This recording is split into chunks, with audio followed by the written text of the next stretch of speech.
Quels sont les acteurs du marché des énergies renouvelables? Quelles sont leurs modalités d'intervention?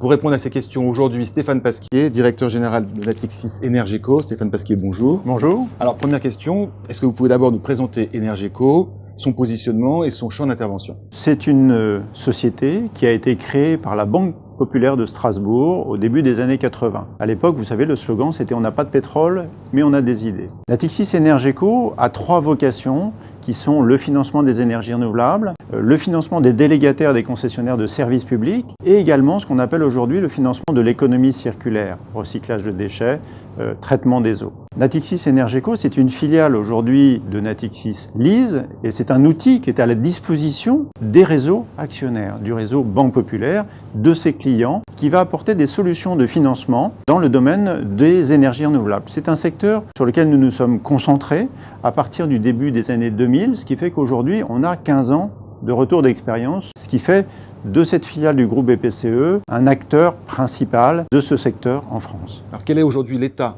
du marché des énergies renouvelables en France et ses perspectives de développement? Est-ce que la COP21, par exemple, a un impact sur sa croissance? Il y a une prise de conscience extrêmement importante qui fait que notre métier aujourd'hui est au cœur de l'économie. La loi sur la transition énergétique, la COP21, a fait apparaître que le changement climatique, c'était l'affaire de tous. Mais ce qui est aussi l'affaire de tous, c'est le changement de nos modes de vie, de nos modes de consommation, de nos modes de production. On a la chance à l'intérieur du groupe BPCE d'avoir un véhicule financier qui est dédié pour accompagner ces changements-là.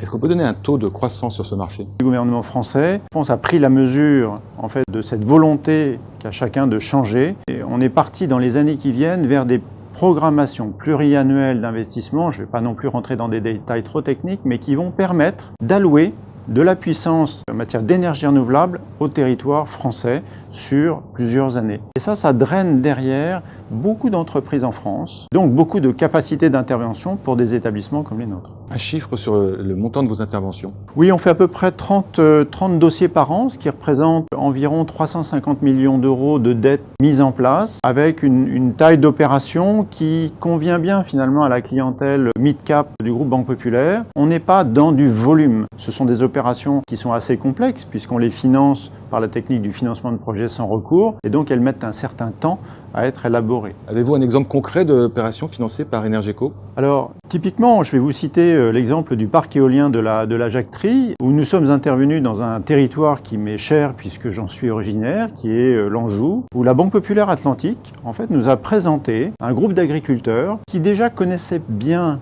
le sujet de l'énergie renouvelable puisqu'ils avaient installé sur leur hangar des panneaux photovoltaïques. Le sujet là était différent. C'était comment exploiter le vent qui passe au-dessus de ce territoire. Et je me rappellerai toujours le premier rendez-vous que j'ai eu avec la Banque Populaire et un de ces agriculteurs qui m'a dit « Vous voyez, Monsieur Pasquier, c'est notre vent, c'est notre énergie, donc c'est de l'argent du territoire. Et il faut qu'on trouve un moyen de capter cette richesse-là pour en faire bénéficier tout le territoire. » Donc ce projet-là, il a permis de réunir des agriculteurs.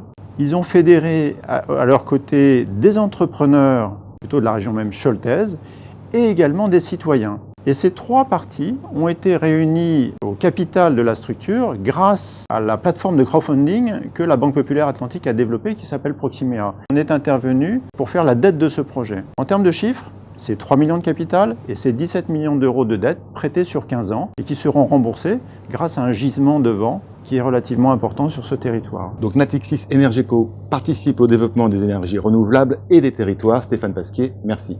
Merci.